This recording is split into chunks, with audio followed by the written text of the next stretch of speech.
You're listening to Power Talk, Berkeley Electric Cooperative's official broadcast about the cooperative, our communities, and ways to use energy wisely.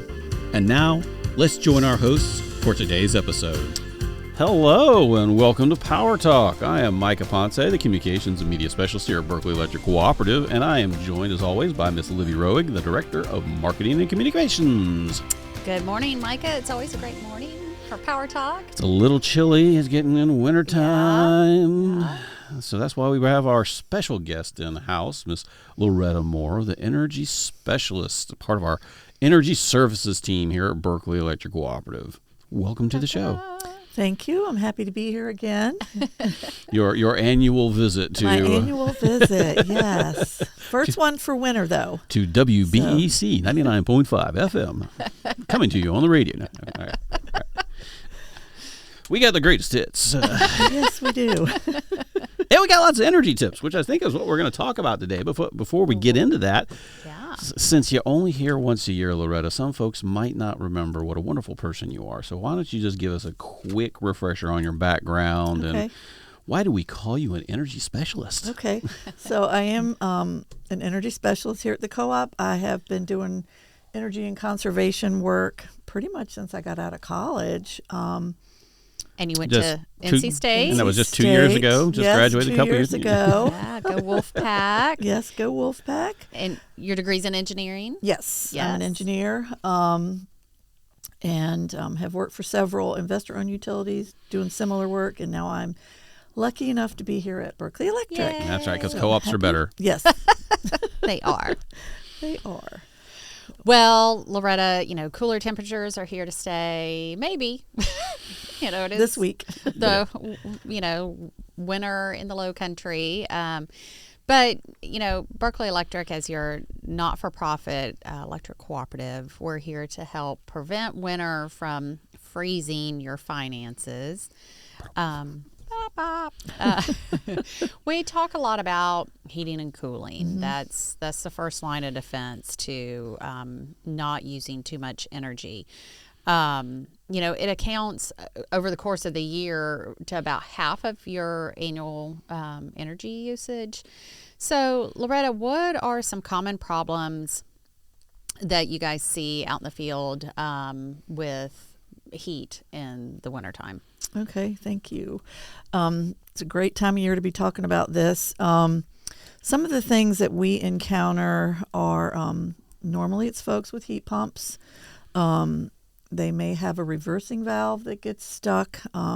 It reverses directions depending on whether the heat pump's in heating or cooling mode. Sometimes it gets stuck in the cooling mode, so it's not going to be providing the warm air. If the compressor is not working, this is a big one. If the compressor's not working, then the unit is going to be using strip heat to heat the home. So that's very expensive. So, if you've got a heat pump and the heat's warm in the house and you notice the fan's not turning outside, it's time to get that unit checked out. And the heat strips are also known as emergency heat. Yes, they are. Or auxiliary heat. Or auxiliary heat, that's right. They have two it's terms. On the old style thermostats, I guess, you get a little light that kicks on. Aux heat. Yeah, aux heat's either red or sometimes blue or something. It'll shine at you. Yeah. I don't have a fancy new digital thermostat, so I don't know what they do. What do they do? Do they tell you? They scream at you, beep at you, flash at you? What do they do? I'm sure they do. With the EcoBees, it will send you an alert if it runs over a certain amount of time. Because the heat strips will kick in when it's super cold to help support the system to bring it up to where it needs to be. But I like the term emergency heat because that, as the word suggests, is not something you don't want an emergency all the time. No, definitely not. It's expensive. Definitely not. And one other thing would be if there's low refrigerant in the unit. A lot of folks think, oh, well, it's not cooling, but it uses refrigerant whether it's in cooling or heating mode. But if that's low, the unit's going to run a lot more to get the house warm as well. So, Loretta, it sounds like you know a lot about HVAC systems. I do not. So someone like me, what would you suggest we do to make sure our system's running properly? I mean, the first thing would be to get a licensed heating and cooling, we call them HVAC technician, to come out and look at the equipment. you need to make sure it's working properly. You know, we recommend twice a year, but, you know, some folks can't, you know, swing that twice a year. So we say definitely get it checked once a year. Then you want to make sure the ductwork is all connected properly, especially if you have ducts under the house. You know, check under there, make sure everything's connected. And then you want to make sure your house isn't leaky. You know, the doors are weather stripped, the windows are closed, and things like that. We had a window go bad. Really, it was more the structure supporting the window go bad this summer, and I walked into, it was in our bedroom, walked in one afternoon, it was just noticeably more humid in that room, and I just did a quick surveillance of the area, and the top of the window was open about an inch, just pouring humid air into the room, and we had to have the window replaced because like I said, the support structure had deteriorated over time. But yeah, no, it does make a difference. And so, you know, if you've got a door that's not closing tightly, especially an exterior door or window, you know, you got a child whose room is always hot and they open the window to get it cool, that's letting cool air and it's making the heat run more. So little things like that to kind of keep up with. Well, yeah, and I guess you're talking about the door. I mean, we've got an old house, of course, you know, mentioned it before on the show, but, you know,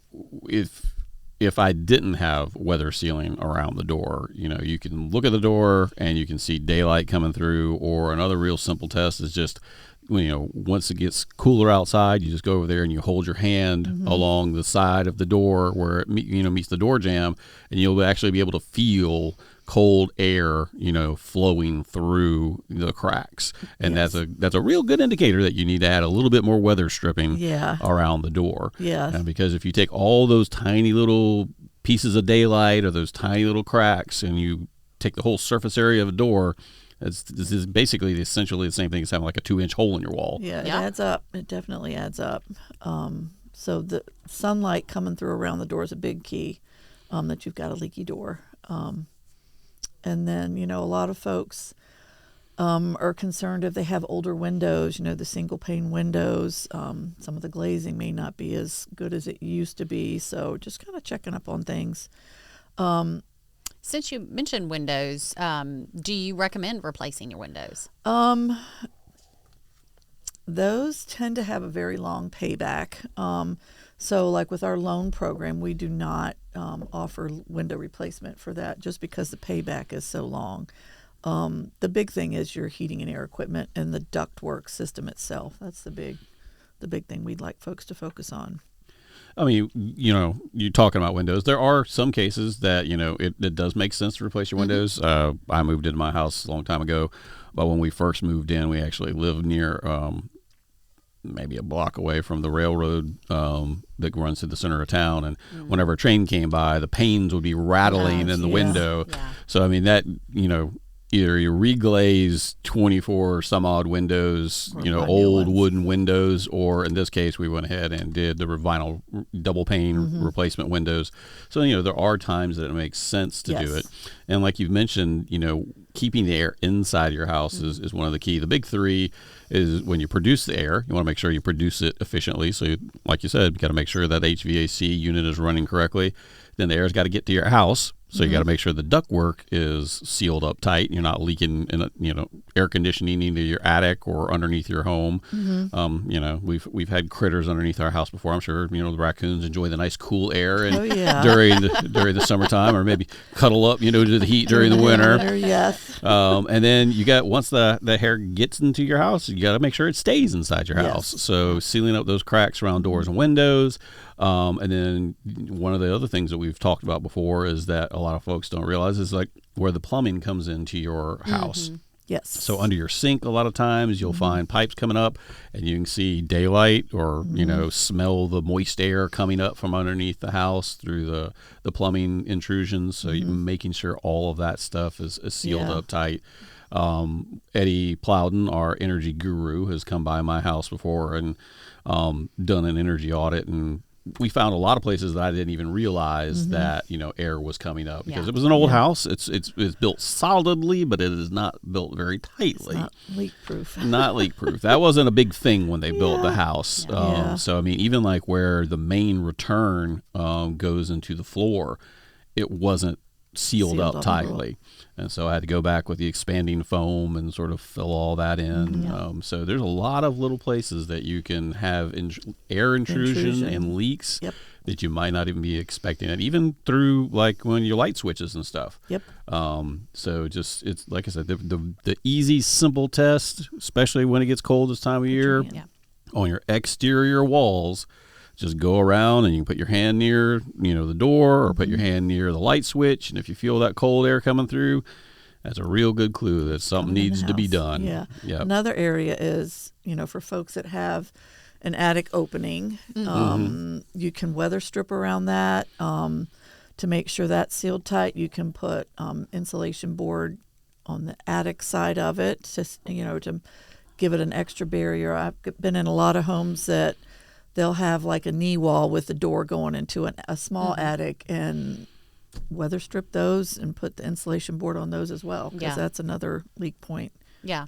So. One thing I learned from your colleague, Josh Lauder, is they sell attic tents. Yes. So for the pull down access, it's kind of like that reflective shield material for your car windshield. It's that silver material, but it's literally a tent that you can staple around the opening, and then it tents up into the attic. And to get in and out of your attic, you just unzip the tent to go, and it helps insulate and keep the hot attic air and cold attic air out of your home. Yeah, and it really helps. Yeah, and then if you've got a fireplace, it used to be a wood fireplace, you're not using it anymore, they do sell balloons, chimney pillows. Yeah, you can get them and put them up in there and inflate it to keep that air from coming in and out through the chimney, because that's a big leak point. I know I've had several homes where that damper just doesn't close, and they don't use it anymore, but they just want to keep it there. So that's a big thing. But that's my house. But keeping your damper closed when you're not using your fireplace is also a good tip definitely, as well. for sure. And if you do have a chimney pillow, remember to remove it before you decide to light that next fire. Yeah, otherwise, big problem. Yeah. Have a lot of smoke in your house. Smoke alarms go off and everything. Well, talking about heat, in the low country, we have a lot more cooling than we do heating. But, I mean, we do have, a couple of weeks here and there of cold air where, the heat kicks on. And we mentioned already that the auxiliary heat or the emergency heat is one of the key things. What else can we say thermostat-wise that, people need to look out for or keep in mind besides looking for the little alerts or little blue lights on their thing? I think the big thing is what you set your thermostat at. We recommend 68 degrees for heating or cooler, which would mean 65, 67, things like that. 65. But for every degree warmer that you bump it up from 68, that's about $10 a month. And, I have been in many a home where they've got it at a nice toasty 75 and it's 40 degrees outside. And I just tell those lucky members they're paying to warm their house, paying for their comfort. Yeah, so, as our friend Sam Gillens used to say, you got to pay for that comfort. You got to pay for it. So 68 is the temperature we recommend. Also make sure that it is set on heat and the fan's on automatic. And not on auxiliary heat or emergency heat. Some of those older thermostats do have an emergency heat option, which you want to steer clear of that. Changing the filter regularly, that's a big thing. If it's clogged up with a lot of dust and dirt, the air can't go through it very well, so it makes the system work harder. And a lot of folks that have the vents, flat on the floor, making sure you don't have a dresser on top of it or, a sofa on top of it, because that's blocking the air from getting out into the room to, condition it and make you comfortable. They do make little vent hoods. They do. That, because unavoidable in my kitchen. You know, we had to have a little, kitchen stand above the vent, so we put a little hood underneath there, so it sort of blows it out. Yeah, so it's not just blowing straight up onto the thing. Yeah. And then yes, making sure like your main return to your HVA system is not blocked. Yeah. is a big thing, because we have daily Amazon packages delivered to my house, and they were getting stacked up in the hallway, and I noticed they were getting stacked up right in front of the return. So I was like, nah, we got to find a new place for that, because got to have that airflow. That's the big lungs of the house. Yes, it is. And I know a lot of mobile homes, it may not be in the most optimal spot. It's on that nice wall where you want to put that sofa. So people put the sofa there, and it just can't, the system needs to be able to get the fresh air through. Yeah, but like Micah said, those are the lungs of the house, and the same way you want your lungs to have air going freely in and out, you want the air in your home to flow freely. Yeah, so I guess if it's the only place that you can put the couch, at least keep it a foot or two off the walls. Right. Just don't keep it square up against flat it. up against it. Yeah. So, well, folks, if you're just now tuning in, we're talking all things winter tip related on ways to save energy and, things to look for around your house and ways to stay warm and keep your wallet cool. So we don't, put a hole in our wallet. We burn it up enough when we're buying all the presents, and turkeys and Christmas presents. This time of year can get a little bit expensive. So we want to make sure that all your money that is going to be going towards the things that you want.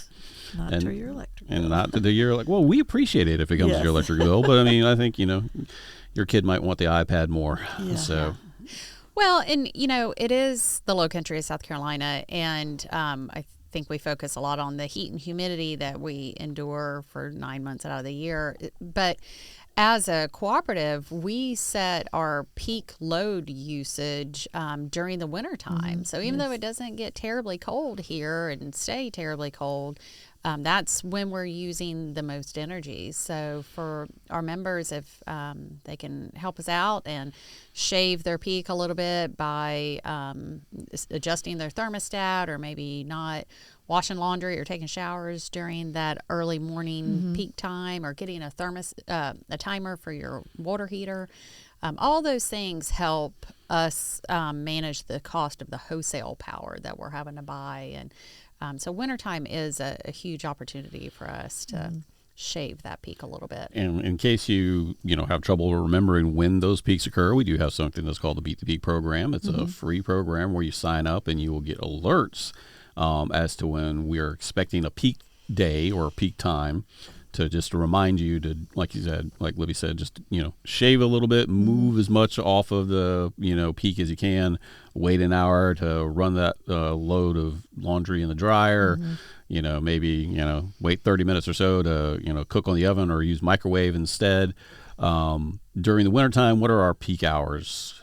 They are 6 to 9 a.m. Yep. Yes. And it shifts during the summertime when we go from 4 to 7. So, and, people complain, oh, that's the time when we use energy the most. Well, that's what causes the peak. Exactly. So yeah, we understand that it's inconvenient, but, especially wintertime, it actually works out better for a lot of people, because it's a little bit more convenient to avoid those 6 to 9 a.m. hours. I still got to get up and go to work and get the kids ready and stuff like that, but maybe you prep at night, have them take their showers at night, cook whatever food or lunch they're going to have for the day the night before, and you can avoid those early morning peak hours. To help us out. And you just all you do is grab your cup of coffee and you're ready to go. Yep. And, I have a smart thermostat through our smart thermostat program that Loretta will probably touch on later in a minute. But I just adjusted the schedule because I had the heat kicking on at 6 a.m., which is that start of that peak time during the winter. I just moved it back to 5 a.m. So when we go to bed, it sets back a few degrees because we're under blankets and we like to sleep cool. But it kicks on and starts bringing the temperature back up to 68 at 5 instead of 6. And then that way the system catches a little bit of a break during that peak time. So there's small things that my husband probably doesn't notice that we do, but it's things that helps contribute to the greater good. Yeah, that peak hour in the morning from 6 to 9, when that, like you mentioned, if that heat's kicking on right at 6 o'clock, your usage is jumping up. If you could even shift it 30 minutes, 5:30, but 5's great just to kind of get that house warmed up, and it'll more than likely kind of coast through the time where we would need it to be shifted off. And the water heater timer is also a really great tip. Mm-hmm. I know I'm a morning shower before work, and that's probably not going to change. But if you can put a timer on your water heater and, go ahead and drain that tank in the morning if everybody's grabbing a shower or whatever, and then let it kick back on to start heating a new tank after 9 a.m. After 9 a.m., Yeah. Yep. All that helps. Yeah. So, Loretta, I mentioned the Ecobee program, our smart thermostat program, but, you're just one member of a team of energy advisors that the cooperative has. And but I thought we decided that in the last show that they were energy superheroes. They are energy superheroes, dear. yes. So we were talking about the proactive high bill review program, and I suggested that our billing department, who alerts us to these issues when there's unusual spikes at our home members' homes, that it's like them throwing up the bat signal. Oh, okay. And then so we got Eddie as Batman. Okay. We got Josh as Robin. Okay. And you're Catwoman. Or Wonder Woman. Wonder Woman. Wonder Woman? Catwoman? I think I like Wonder Woman better. I get DC Marvel mixed up. I don't That's know. still DC. Okay. It is. That's I'll still say, DC. I don't know Yep. either. Yeah. You're still in the right universe. Well, you pick your I'll poison. be Wonder Woman. Okay. You be Wonder Woman. Catwoman's a villain. Well, still. Super villain, not superhero. Come on, Libby. Come on. Anyway. Okay, moving on. The point is, we have energy experts who are looking out for you all year long, not just during the winter time. So, Loretta, tell us some about the ways that we're looking out for you. Yeah, I mean, one thing members can do, you can monitor your usage on Smart Hub. I mean, I know our folks that are on prepaid account, they are very conscientious of their energy use, which that is, they get an update daily. I think that's a wonderful program. They're going to find probably an issue with their equipment before a monthly billed person, unless you're one of those people that looks at it every day. But it's there every day, so you can see how your usage was for the previous day. It's also going to have some weather in there, and you can set it up to give you an alert if your usage is high. Just like, with the smart thermostat too, you can get an alert if your auxiliary heat is running too long. It'll even do that in the summer if it's cooling too much, but the heat's a big thing. We get proactive high bills from our billing folks, and which y'all talked about all that's that the whole already. bat signal situation. Yeah, so but it allows, we'll go in and look at it, and then we can call the member and say, hey, Something's this going is what's on. going on. This is what we think's going on. Or just, when folks call in when they get their monthly bill and they don't know why it jumped. I've got one now. I need to call a member, and it jumped up. And, she said no one's in the house, but it's obvious the heat kicked on, and it's just been keeping that house nice and toasty. So monitoring your usage is a big thing. So if you don't have access or haven't gotten into your Smart Hub, I would say definitely go in there and look at it. We do energy audits. The initial step is we'll do that online. Look at your account, review it with you, chit chat about, hey, we can see you guys get up at 7 a.m. and y'all are all taking showers, cooking breakfast. You're out of the house by 9 o'clock. Some people get freaked out by that, but we can kind of tell what's going on in the house. Because that's when those big appliances are kicking in. Yeah. So your big thing is your heat in the winter and the water heater. Those are your two big users. But we can see all that stuff. So just kind of talking with members, what's your daily schedule? And then when we see something out of line with what they're saying, then we can maybe kind of pinpoint what it is. And, sometimes it does require us going out to the home, which is fine. Can't speak for Josh, but I know I love to go out to members' homes and help them out. So I'm sure he does too. I'm just kidding, but Josh likes to talk. Yeah, so, but it Doesn't is matter the helpful, location. Yeah, so for us to go out to a member's home. Real quickly, I think it's important to just talk about the meters that we have real quickly, because like you touched on something that a lot of people are worried about when it comes to what they call smart meters. The meters are smart. They are our new system. Basically it will talk to them. The meters will talk to themselves whenever there's an outage. It actually has sort of like a self-healing function. So even when we get those outages, it'll find ways to reroute the power, work around problems, things of that nature. And it does provide the co-op with hourly data. So, we've got more data than we've ever had before in terms of knowing what's going on with our system, but we do not look at that data on a daily basis ourselves. That's all in the background stuff. We don't know any of that, what's going on. We're not watching, what you're doing Every until day. there is an issue. Correct. And then that allows us to pinpoint those problems. Actually, it becomes a little bit more of an advantage to the members because they literally can look at their data at any time that they want. We're not out there looking at it every day, but they can look at it every single day if they want to. And like you mentioned with the prepaid, they can get those daily alerts and they will be able to, maybe they see that, Johnny's taking too long of a shower. And so we can talk to Johnny and say, all right, let's cut it down from 15 to 10 minutes or we will see a big spike in the thing and we'll realize, somebody kicked up the thermostat a few degrees. We need to get that back down. Yeah. So that is more of a tool for our members than, this is a tool for us. Yes, but it in is a terms very of helpful tool. advantages, there's advantages for both us and advantages for the member. Yeah. And so, we've seen, it's a big reduction in terms of outage times as well. We're talking about getting a little off track on smart meters, but that's another advantage of those That's what as we're well. best at here. I think we spent 10 minutes talking about light bulbs in one of the other shows. So, but it's just one of those things that with the smart meter or the digital meter, when there's an outage, we can ping the system, and then we'll find out exactly where that problem is, and then it reduces the amount of time that our folks are out in the field looking to find where the outage is. Then go straight to it. Get folks back on, and Johnny can have his 20-minute shower. Yes. So.